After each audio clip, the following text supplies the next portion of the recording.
Hey, you're listening to Scam Me, the podcast that breaks down online safety and scams without the boring bits. We're here thanks to Inclusive Change at Work CIC, Avon and Somerset PCC, and Culture Gem. Let's get into it. Hey, let's be honest. Compliance training is usually awful. But Culture Gem flips the script. It's the world's first fully inclusive, accessible training platform with 8 learning styles, colour customization, and even an escape room video game. And their phishing simulator? You build the scam. It sticks better that way. Smarter training, better retention, and it doesn't cost the earth. Try it free at culturegem.co.uk. Hi there, it's Lucy here from Inclusive Change at Work. And we're here today for our podcast for Scam Me. Scam Me is all about online safety, security, cybersecurity, but we've got a particular focus on neurodiversity and disability and protecting our people, our communities who are disabled or neurodivergent. Now, today, I'm here talking to Megan. Megan, you're from Avon and Somerset Police, aren't you? I am indeed. So I'm a cyber protect officer for Avon and Somerset Police, and my role is largely focused on helping to prevent people from becoming victims to online crime and technology-enabled crime, but also providing support when they do become victims to help prevent repeat victimization, help recover, things like that. But a large of it is helping to protect us in the first instance so that we never have to become a victim. And lots of that is just empowering people with the information they need to keep themselves safe online and in a digital world. So, yeah. I can't think of a better person to talk to on a podcast called Scam Me, which is funded and supported by Avon and Somerset Police and Crime Commissioner. I'm so pleased we've got you here. It's all perfect. It all worked out somehow, didn't it? Right, we've got some questions for you. We've been doing some work around working with and talking to young people and parents, and we've come up with some questions for you that we'd like to see if we can get some support, advice, answers on, because we're hearing from voices of young people, and we will do throughout our podcasts and throughout this whole series, and we'd love to hear your take on things. So you okay if we get started? Yeah, let's go for it. Okay, so let's start with, well, from our recordings with neurodivergent young people already, there was a strong aversion we're seeing to social media as a whole. This is a bit of a surprise to us. Many are preferred to just simply avoid it rather than engage with any safety strategies. So our question to you is, how can we better equip young people with the knowledge and confidence to navigate online communities safely rather than just avoiding it outright? Well, first of all, it's no wonder that they, don't necessarily want to engage with safety strategies, because lots of the safety strategies and mechanisms that we see online are actually targeted towards neurotypical individuals. There's lots of technical jargon, really lengthy language, and they're overwhelming, really overwhelming to actually go and figure out where you need to get the help and the information from. So it starts with, education around digital literacy. So teaching young people how particular social media platforms work, and actually this is what this platform is for, this is the desired purpose. So, there is a better understanding of actually what individual platforms are for from an internet perspective, if that makes sense, and then breaking down and actually looking at the privacy settings, the algorithms, and just explaining it in really simple, easy language, that this leads to this, this is how you can protect against this, and in a different format, and not just, okay, here is a step-by-step guidance full of technical jargon. It's okay, let's have a hands-on workshop instead, where we can practically sit and do it together and come across the issues together. And also, empowering the boundaries and empowering the young people to advocate for themselves on social media so they can set their own personal rules, and actually understanding and recognizing that you don't have to go onto the internet and have a full presence on the internet straight away. You can do like what I call like safe lurking. You can linger and learn and observe what's going on and decide if it's actually a platform that you want to be a part of. I And like then, that safe before you actually have lurking. your, yeah, safe lurking. Lurking is an unusual word to use, I know, but it means that you can just sit and watch and actually just Yeah, decide if that's something that you want to be a part of or not without actually being present within it. And yeah, then, and like I said, not going out straight away onto the internet and onto the social media platforms, and having that, what I call like a training wheel experience first, creating a sandbox environment where you can navigate it safely, where you can go, okay, if something goes wrong or if I see something that really frightens me, how can I respond in a way, that makes me feel safe again, but testing and yeah, learning and retesting and repeating, lots of repetition. But doing that then encourages young people to have their own choice, their own autonomy, to actually say, this is what I'm comfortable with, and actually having the recognition that it's okay to not be on the internet on some things, because there's a mm, lot of peer pressure between young people of, you must be on this social media platform, you must be on that, and actually saying, no, it's okay if you don't want to be present on that platform. That's a perfectly acceptable choice, and you shouldn't be feel pressure for that. And that yeah, comes with a lot of wider education amongst peers, and actually saying, we don't pressure our friends into doing things that they don't want to do. I've reminded of the saying, and my mum used to say growing up, if so and so jumped off a cliff, would you jump off a cliff? And it's no, like, okay, no, well, no, I wouldn't. But it's saying, actually, okay, just because that person is on Snapchat doesn't yeah, mean you need to be on Snapchat. It's not going to add validity to your life. It means you just don't want to be on that platform, and that is a perfectly okay thing to do.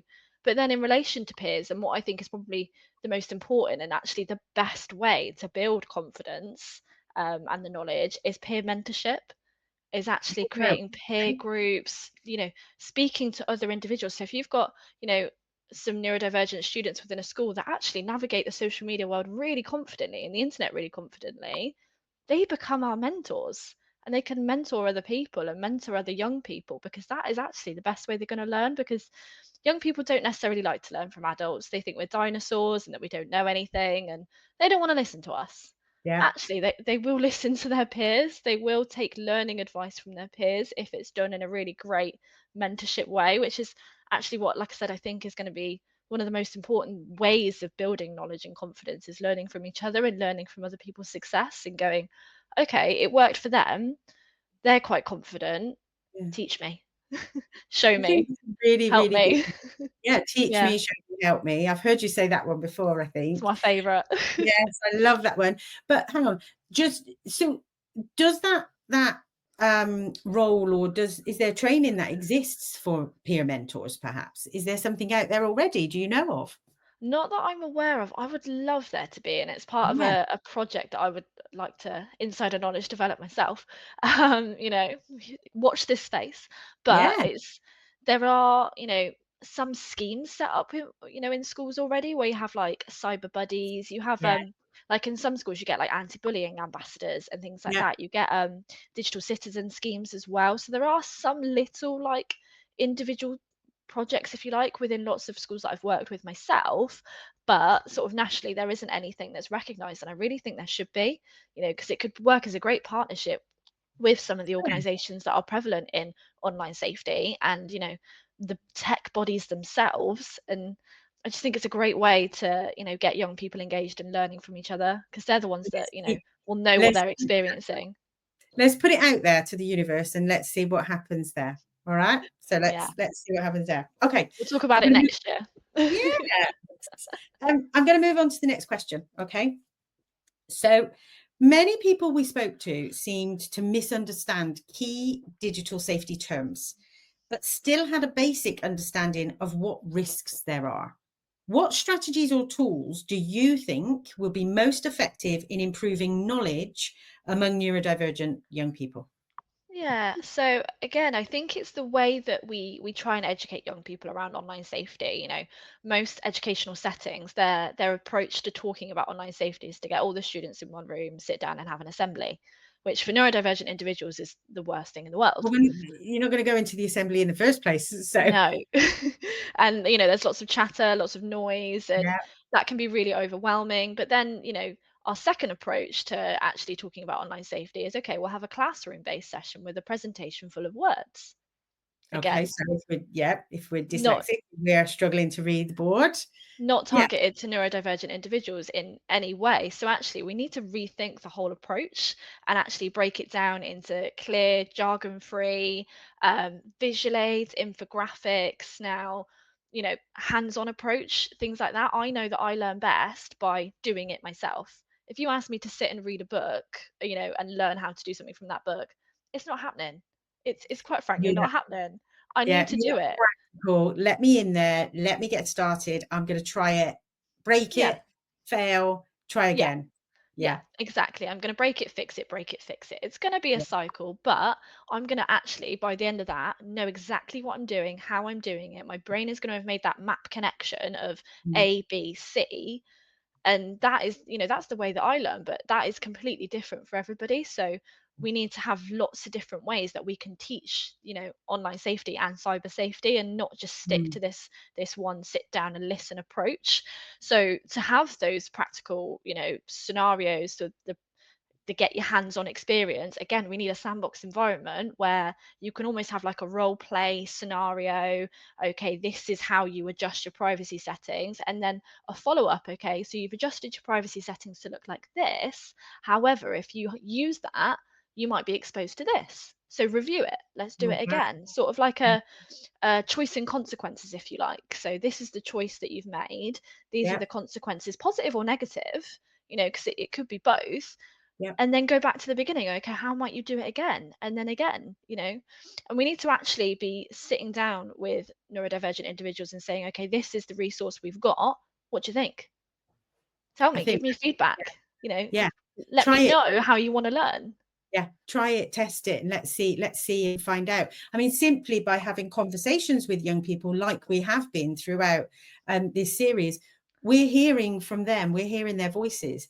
And interestingly, in one group, one young person said, I really don't think we're the important ones here, are we? You're going to talk to all these professionals. Surely they're more important than us.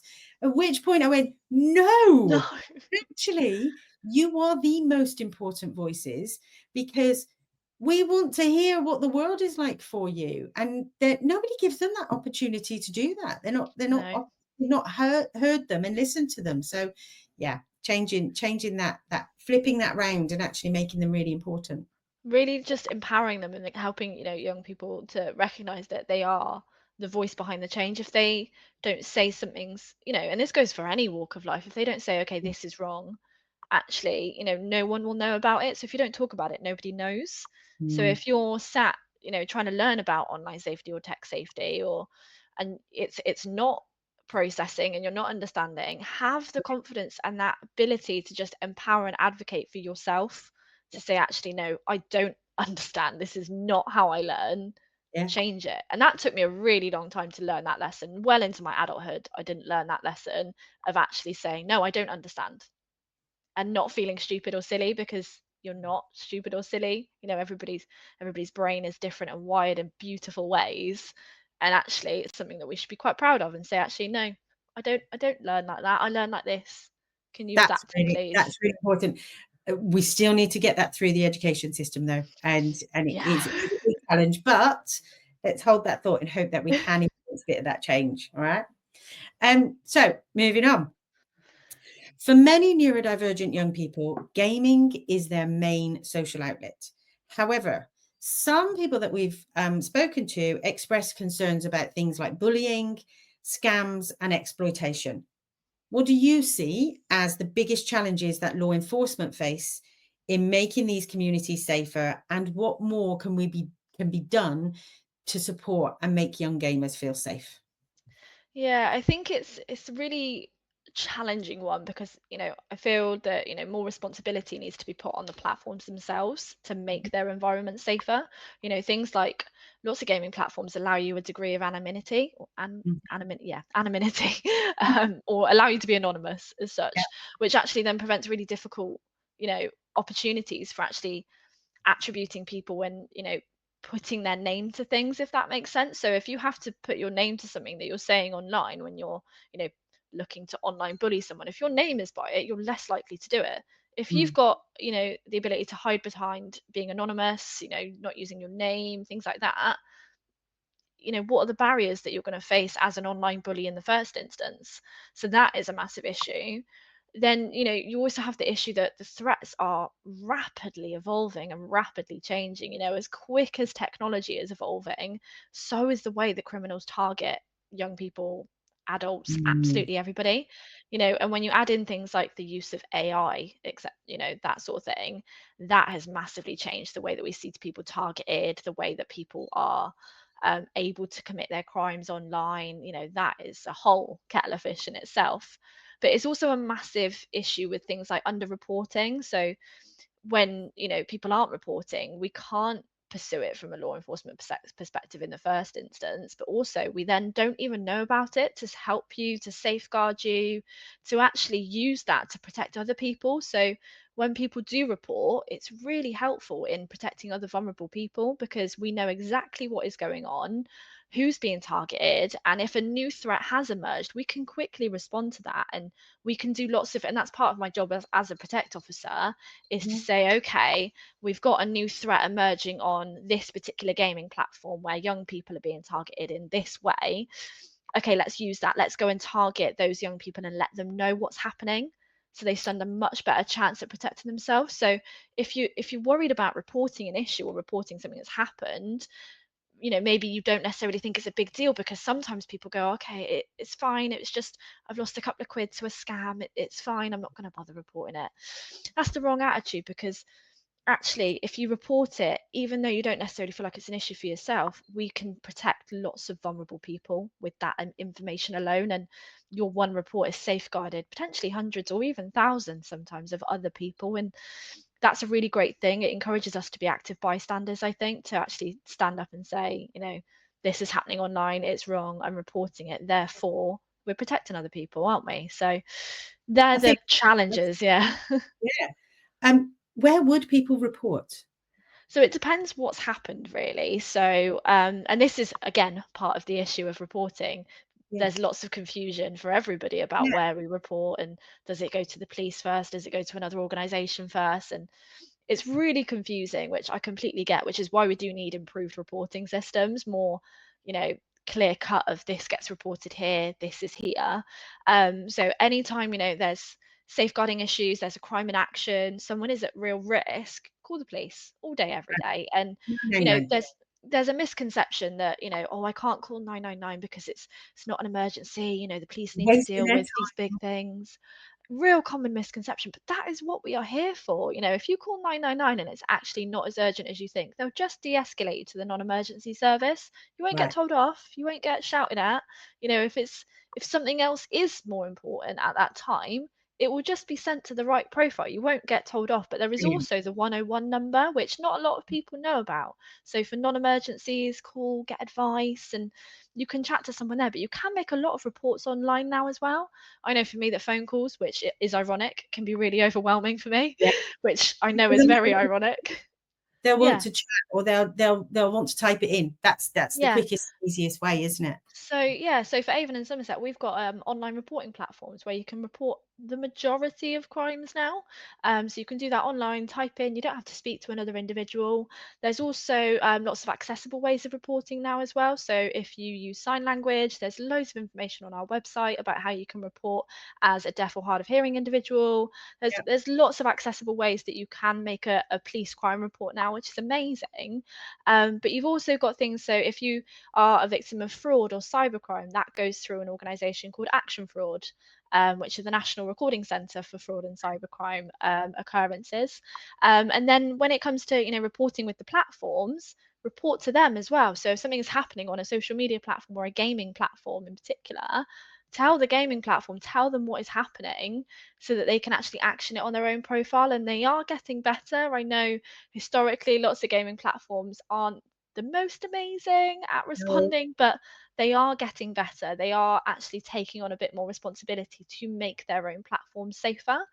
But also, like I said, all of that can be really overwhelming. So ask a parent, ask a guardian, get them Yeah. to do it for you. And young people, they want to grow up so quickly, but I always say to them, I promise you, every adult you meet wants to be a child again. So whilst you are a child or a young person, shift all the responsibility to your parents. Go, this has happened, please report it for me. And they'll do the hard work. And actually, you can just focus on being a child, focus on being a young person and That's magic. enjoying life without responsibility. Yeah. Yeah. So, and it is that, isn't it? Is enjoy being a child. Don't get caught up in all the serious stuff. Let your Yeah. parents, let an adult deal with the serious stuff if you Yeah. can. And yeah, just enjoy being a child. Yeah, I mean, you've got to have a little bit of your own responsibility online to make your safe choices, but actually, you're a young person, you're a child. You don't worry about it. Don't stress. Pass it on to your parent. That's why they are your parent or your carer. They're the Thank ones that need you. to do the hard things, not us. Thank you. So I'm talking to Megan from Avon and Somerset Police, and we're talking about Scam Me. We're talking about scams, online safety, security, etc., etc. We've got a few more questions for you, Megan. So what role, now we're moving into AI now, artificial intelligence, okay? So what role do you see AI playing in both protecting and potentially endangering neurodivergent and disabled individuals online? Yeah, so two different, obviously, subcategories here. So I'll break it down into two parts: protecting Mhm. and potential risks. And potential risks is, they are, like I said, constantly changing and evolving. One of the, some of the biggest ones that we see are the scams and the deep fakes, AI being used to create more sophisticated scams, Mm, impersonation attempts. I've seen this a yeah, lot with things like romance fraud and companionship fraud, where AI has been used to create celebrities saying, I love you, can you send me money? And they'll name the person. And, that is quite concerning because it makes themselves seem really, really genuine. yeah. Also, then when you add in, that actually there's a lot of bias, there's a lot of bias that can be created with AI, false content, false information. And actually, when you think about how young people learn and get their news, we get our Yeah, news from BBC News, the Daily yeah, Mirror, etc., because, they're on it's a TikTok. news source. They're on TikTok. The information they get from TikTok is Yeah, genuine to them, okay, yeah, because that's their main outlet of information. But when we incorporate things like AI and misinformation, that again becomes really concerning. And it's hard as an adult sometimes to differentiate between what's genuine and what's not online, let alone as a young person. So, it's really convincing, isn't it? We've yes. then got, the added over reliance of AI. And, this isn't necessarily an external threat for our young people from AI. It's actually a threat they've created on themselves almost. And again, as adults, we're all guilty of it, in relying on AI a bit too much to do things for us. And we lose that ability to actually think for ourselves, to actually go, What okay, are we how do I talking use my own brain here? Yes. But what are we talking about when we say AI? How is that manifesting itself? Or what are you seeing as AI tools or things that are either a threat or can support us and make Yeah. So some of the main AI tools that are being used by young people are things like ChatGPT, yeah. used to create, information. And I've seen some really great uses of this. I saw some young people in a school the other week using AI to create, or ChatGPT to create story prompts for them because they wanted to do like creative writing projects, and it It was can be really creating. good, can't it? Yeah, there's some really great tools, and actually, we can use it to our advantage in so many ways, particularly for neurodivergent individuals. Yeah. But it's the malicious use, so the creation of, content, the creation of images, deep fakes, etc. Yeah. But there are really great ways that it can be used, and one of the ways that I do see it protecting neurodivergent individuals is actually that advanced content moderation.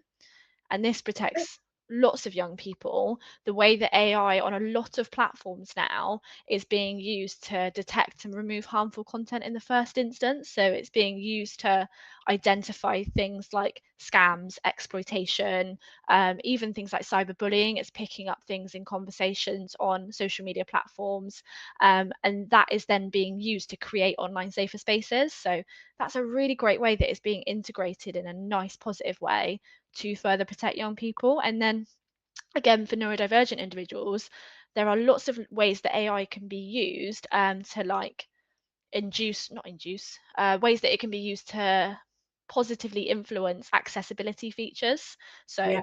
text to speech, speech to text, lots of adaptive interfaces being used. That is all really, Videos, again, different colours and filters. yeah, real great Yeah. way that actually we can improve digital accessibility in the first instance. Yeah. And that helps to specifically target, some sensory, issues that might identify as well. So, like you said, changing screens, changing content, changing Yeah. colors, all really, really great ways. Also, enhance security online tools. So, AI is being used to help identify phishing emails and phishing text messages, which, if you're a very trusting individual, phishing emails and phishing text messages are going to come through and you might not have as much confidence or ability to identify them as fake or real. When actually, when we've got AI, you've got okay, this is potentially a scam, this might not be a scam. I don't know if Oh, you've seen it wow. on, yeah, they do it with phone calls as well now. So I don't know if you've seen it on Yeah. like your own phone where you get a phone call come through and it will Yeah. say potential scam. So, Oh. yeah, so You it's do that lots, myself. Like if somebody's called me, I'll save the number and I'll go scam, don't answer. Like, or yeah, so don't answer. So yeah, no, that's really good. yeah, lots of the recent updates with smartphones have now integrated AI into them, and it is Yeah. doing things like that. So actually, it's screening Yeah. anything that is a potential concern, issue, telling you, Yeah. providing you with that little bit of extra information, and then you can make your decision about whether you answer that Yeah. phone call, whether you respond to that message, things like that as well. But also, AI can be used with automated chatbots like ChatGPT, etc., to help navigate online risks. Mm. If you want to create an easy read version of something. So if you were, wanting to have a little look online, maybe you've gone, okay, information about Instagram's privacy settings, and you've come across an Instagram document that is reams and reams of paper, sitting and looking at that and reading through that, horrifying. Getting ChatGPT to condense it down for you and pull out the most important things and asking for it in an easy read format, amazing. That's Absolutely smart. amazing. Yeah, Yeah. I I like do it that. when I don't want to read a whole document. I do too. But let's not put something that's sensitive in there because hey, No, it's gonna no, get us. because that is one of the important things to remember with AI is that it takes its information from the internet and how Mhm. it gives you the answer is it's remembering everything you've told it. So we absolutely telling it personal information about us, about friends, family is not a good idea because it will keep it and remembering it. So Yeah. that's where we have to walk that fine line of Yeah. saying, okay, what am I going to ask it to do, knowing that it will remember that forever. And with anything on the internet, not just AI, I always say to the young people I work with, the second you post something on the internet, whether it's a Out there. photo, a message, it's out of your control what happens next. You've relinquished your control. Yeah. So actually, you need to remember that in anything on the internet. Hey, you're listening to Scam Me, the podcast that breaks down online safety and scams without the boring bits. Do you want to create a more inclusive digital world? Project Sandbox from Inclusive Change at Work is a groundbreaking podcast training program for young people. They learn digital skills, build confidence, and tackle online safety through lived experience. Sponsor an episode and be part of real change. Visit icall-cic.com/sandbox to get involved. There was an AI app that came up in conversations with some young people, Character AI. Have you heard of this one? It's one I've heard of a little bit. There's new ones all the time, and I'm trying to keep up with them, which is hard work in itself. But character AI, there's one, lots where you can create images of, your friends looking a bit silly. Yeah, Yeah, there's lots of different ones out there, yeah, and new ones come out all the time. And I just always think with any AI tool, particularly if it's in relation to creating characters or images or anything like that, just remember how you would feel if someone ever, used that of your face and things like yeah. that. So being, it's, only do to others what you would want done to yourself, sort of thing. I get it. I get it. Right. Couple more questions. We're going to talk about careers, if that's okay. Yeah, of So, course. many young people might not see law enforcement or cybersecurity as a potential career path, even if they're deeply engaged in digital spaces. So, what can be done to make these pathways more accessible to neurodivergent young people?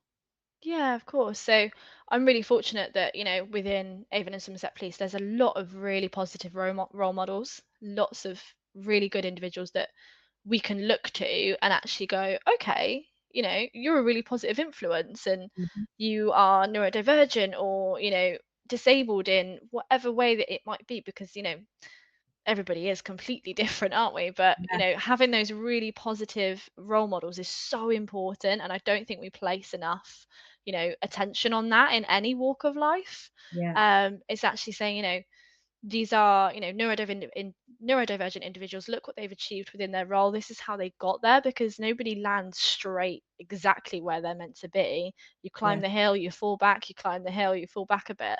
So actually it's showcasing their journey as well, not just where they are now, where they started, and actually how they've achieved that. And that again goes back to that peer mentorship, peer-to-peer mentorship of actually not looking really far in advance, saying, okay, there's this individual in this career really high up, but they're actually over halfway through their life maybe, and they've spent mm, 20 years building their career. It's okay. Here's a neurodivergent individual as a really positive role model who started university this week. And actually, that was a really big challenge, a really big step for them to pick their university degree, to actually go live in university housing. Look at that as a positive role model on the short interim and not just the long, if that makes sense. yeah. Yeah, it's having those like stepstone role models, which I think are really, really important, just to break it down, because sometimes things can feel really long and you think, oh, I'll never get that. That's 20 years away. I And think that's right. actually, your next step might be 2 years away, might be 3 years. Actually, just opening up a university application or a college application and Good saying, step. actually, I want to do cybersecurity as an A level. Yeah. That's an amazing step. That's a really positive step. And that needs to be broadcasted and shown as much as possible, so that actually we know that it's a journey, because it absolutely is. But then when it comes to, workplace payment, just work-based environments, it's having more and more neurodivergent friendly work environments. When I Yeah. think about office spaces, they're loud, they're noisy, they're overwhelming, and that's not neurodivergent Not friendly to always have set those the kind of table. spaces. Not always, no, exactly. And it's creating those, environments where, again, and it goes back to asking people and saying, okay, what is best for you? What can I do to help you? And that comes from being, a good leader, a good manager in a Mm, workplace, but having that really good environment. I'm really fortunate, like I said, in my environment, where the majority of the team I work with in the cyber field in policing identify as neurodivergent in some way. oh, there we go. There we go. Majority of us, I would say. And actually, it's really easy for us to have conversations. It's really easy for me to go to my line manager and say, this is what I need, or one of my colleagues to say this is what they need. And I know I am so lucky to have that, but I hate that we have to use the word lucky, because it feels like the bare minimum to be Yeah. able to have that environment, but But it you is did. lucky for us at the moment. Can I Um, ask you, how did you get into your career then? How did you end up in this role? oh gosh, well, it's a bit of a process, and again, I'm sure lots of people might relate. I think this is my third career now. Okay, that's not bad. Yeah, so when I was in school, I was, a highly intelligent person in school, but really struggled to actually figure out what I wanted to do with that. Yeah. It was really difficult for me to focus my attention on one thing. And I remember I did A levels in college, and it was the worst thing I think I've ever done, because I had to sit down at a desk all day, every day, learning, reading, Mm, writing, and reading is my big thing. Books are my right. thing. But in that environment, I really struggled and thought, oh my gosh, what am I going to do? My A levels were all completely different from one another. So Mm. that let that speak for itself. No. I couldn't decide what I wanted to do. So I applied for uni, because that was the thing that I got told to do in college. It was, okay, you're achieving Yeah. these grades, you need to go to You need to uni. go to That's what you uni. need to do. So along that journey, I went, and I had a placement to do an English literature and language degree at Bath University, and I felt excited, although I knew actually it wasn't really. I Right. think it was more panic. And it was like, oh, okay, this is actually happening. You've got to do this sort of thing. So I ended up dropping out like 2 days before I was supposed to start university, because I very quickly went, this isn't for me. I can't Wow. do it. Yeah. I don't think I can physically do it. So took a bit of a gap year, and I used the term gap year loosely because there was no traveling involved. I just worked. Yeah. So I just worked for a year in, local jobs, just trying to figure out actually what the future looked like for Meg, and I didn't really know. And I was really quite worried by that because it seemed like everyone around me knew exactly what they wanted to do. They And didn't. yeah, and this is what I had to learn, that actually everybody felt as panicked as me. Yeah. And I was like, oh, okay, this is okay. So I ended up actually doing an apprenticeship to be a veterinary nurse, and that was career number two, I want to say. Career number one, I worked in a library, and that was going to be Right. my thing. I was just going to be a librarian, and I was just like, it's fine. I've got my The books, world I've got my needs peace. the world needs you somewhere else, not in Yeah, libraries. Yeah. and I was Although like, yeah, that's libraries fine. yes. Yeah, Yeah. and I was quite happy with that for a bit, but it did allow me a lot of time to just think and reflect. But career number two was as a veterinary nurse. So I trained as a veterinary nurse doing an apprenticeship, so I didn't have to go to university. Yeah. It was hands-on, practical learning. I went to college one day a week, which was the worst day a week because I did have to sit still for for like 8 hours. Yeah. But I sucked it up one day a week, and did that for quite a few years. So I became a fully qualified veterinary nurse. Oh, well done. Yeah, it was brilliant. So I used to train student nurses, and I did absolutely love it for a massive period of my life, working with animals and whatnot. But I did also find that because of the way that my brain works, it was very emotionally draining, and I I was knew you were gonna say exhausted. that, the empathy that every day. Empathy. Yes, I can Yeah. imagine. And I really, really struggled with that. And Um, I didn't realize I was struggling until we went into lockdown with the first COVID outbreak, well, 5 years ago now. So we went into the first lockdown, and the career that I'd loved completely changed overnight. The way that I could do my career massively changed. Everything changed so quickly, and it very quickly became a job that I really hated. I right. didn't want to go. Yeah. I hated showing up to work. I didn't get furloughed, and I really wanted to be so that I could go home. And my partner at the time, he was furloughed, and it was brilliant. I was like, I'm so jealous of you. I But want to no. I was like, I want to be furloughed, but no. I worked as much as I could, and I know I was so lucky to be able to still work. But I knew that it wasn't something that I wanted to carry on doing. So I was like, okay, time for another career change. Here we go.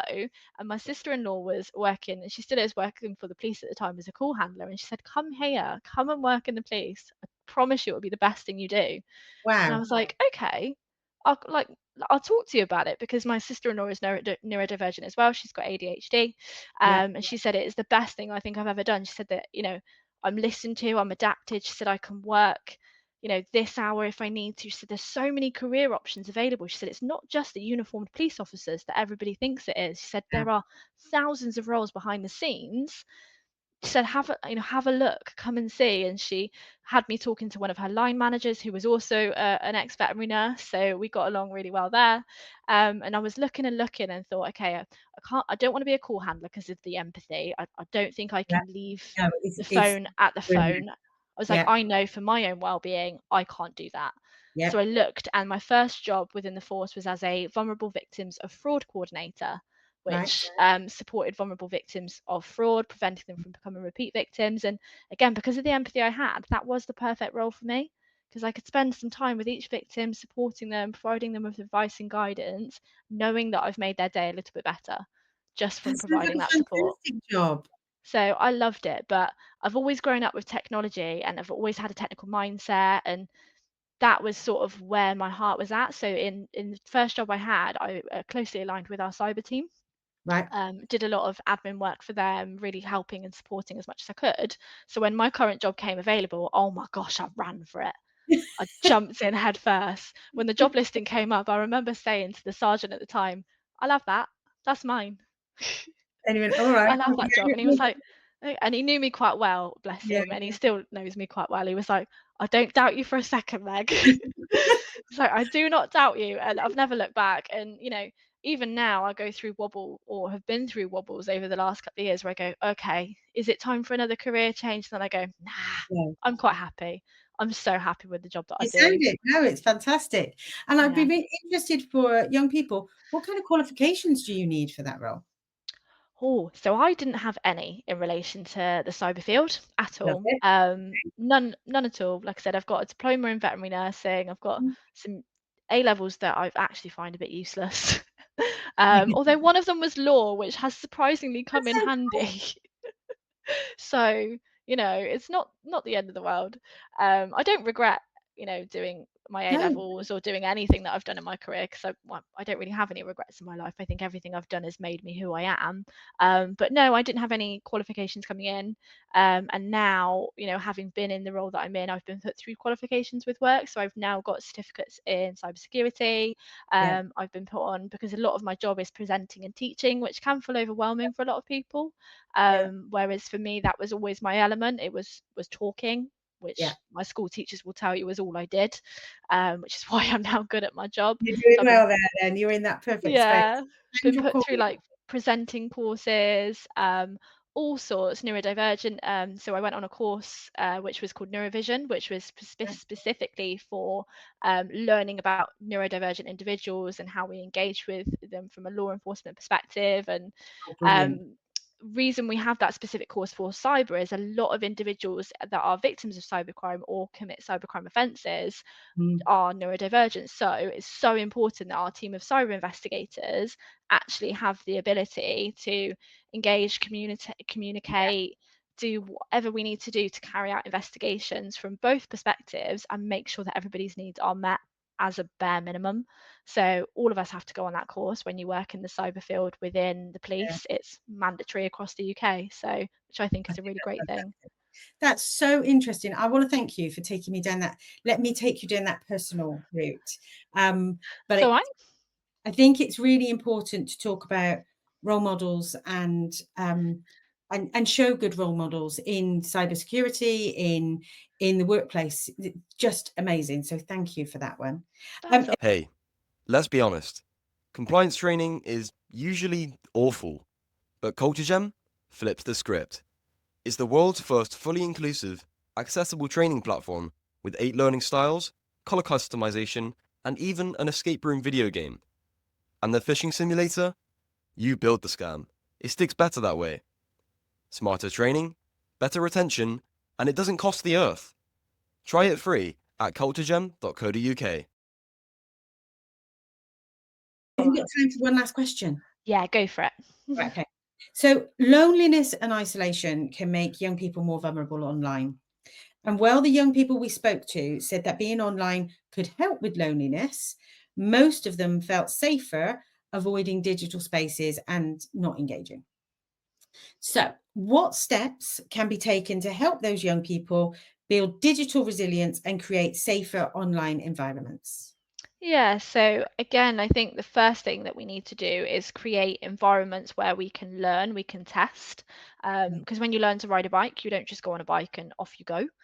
You have stabilizers for a bit and you build your confidence there and you build your maybe you fall off and you realize that actually, if I scrape my knee, it's okay. Mum will stick a plaster on it. I can get back on and I can go again.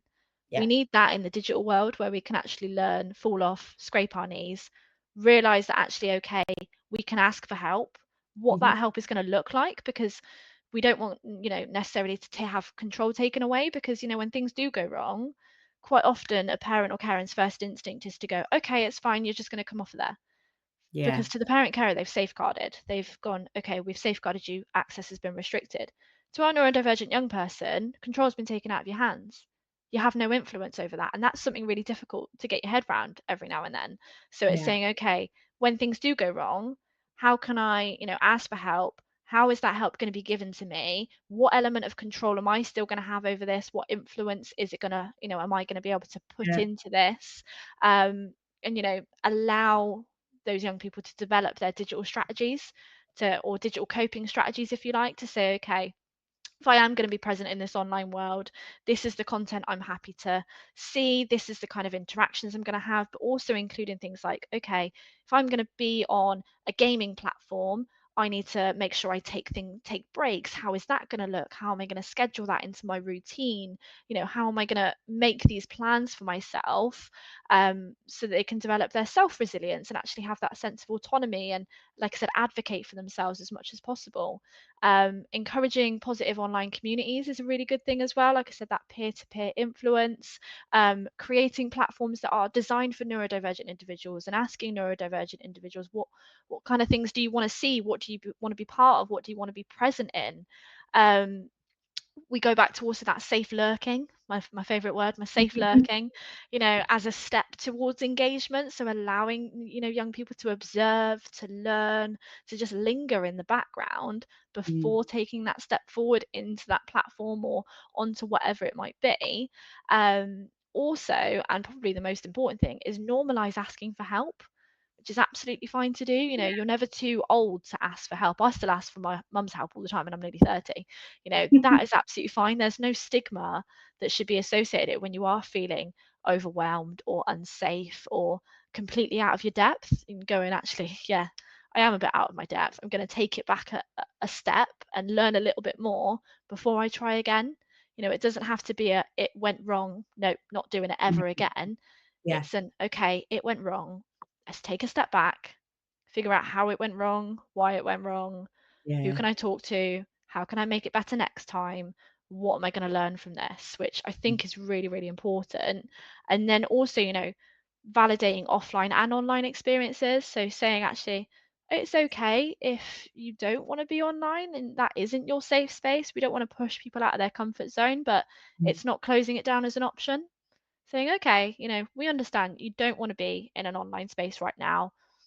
Can you tell me why? Why don't you want to be in that online space? And then actually we keep that door open and keep building towards that conversation, because technology and the internet is never going anywhere. It's not going to No, disappear. it's here, isn't It's it? always going to be a part of our life. So Yeah. at some point we will have to be on the internet, but no one has to say to you when that is. You kind of have to be at some point in your life, but no one's saying it needs to be right this second. Actually, if this first step towards using the internet is actually just going onto Google and looking at funny cat pictures, that's fine. Fair enough. That's a positive step towards being on the internet. That's what it should be used for. Funny cat Yeah. pictures, funny dog pictures. Exactly. And it's still a step towards using the internet in a safe way, in a positive way. Yeah. And actually, if each step is tiny, tiny, tiny, it's still a step. That's all, I think. It's about building that resilience, but asking for help. Right, I want to say a massive thank you. Thank you for everything we've talked about, from taking us through a bit of career, through all of the topics that we've talked about, AI, staying safe, loneliness, you name it. We've covered quite a lot, haven't we? Yeah, of course. So my name is Megan Haldane. I'm a cyber protect officer for Avon and Somerset Police. I absolutely love my job. I get to support so many individuals with navigating the online world safely, whether they're young, old, or somewhere in the middle. And my job is to just help as many people as I can feel a bit more confident online. What a fantastic job. Thank you so much, Megan. We'll speak soon, I'm sure. Oh, wow. What other acts are important within your role? What other laws is it important to know about? There's quite a few. So because of the way that technology is incorporated into a lot of crimes, there's quite a few acts now that are important or can be related, if that makes sense. So you've got the Fraud Act, which I think is of 2006, but don't quote me on that one. I think it's the Fraud Act. Yeah. So the Fraud Act is a really good one because it covers everything that happens in relation to online scams, people impersonating people that they're not, misinformation, that sort of thing. But you've also got things like the Protection from Stalking Act, the Domestic Abuse Act, where technology is used in those crimes. You've got things like revenge porn, that's got its own piece of legislation now. The illicit images of young people being shared online, that's got its own piece of law. And every crime that happens normally has a digital element now. I think the last statistic I read that said over 90% of crime recorded has a digital element. So technology becomes incorporated into each of those individual laws as well. So yeah. Thank you. That's really, really helpful. That's all right. That's a wrap on this episode of Scam Me. Brought to you by Project Sandbox from Inclusive Change at Work CIC, funded by Avon and Somerset Police and Crime Commissioner, supported by South Gloss Disability Equality Network, and sponsored by Culture Gem. Catch you next time, and stay safe out there. Ever wanted to find out how you make a podcast or build digital skills and make the internet safer for everyone? Project Sandbox is your space to learn, to create, and to be heard, especially if you're disabled or neurodivergent. Want to be part of it or know someone who should be?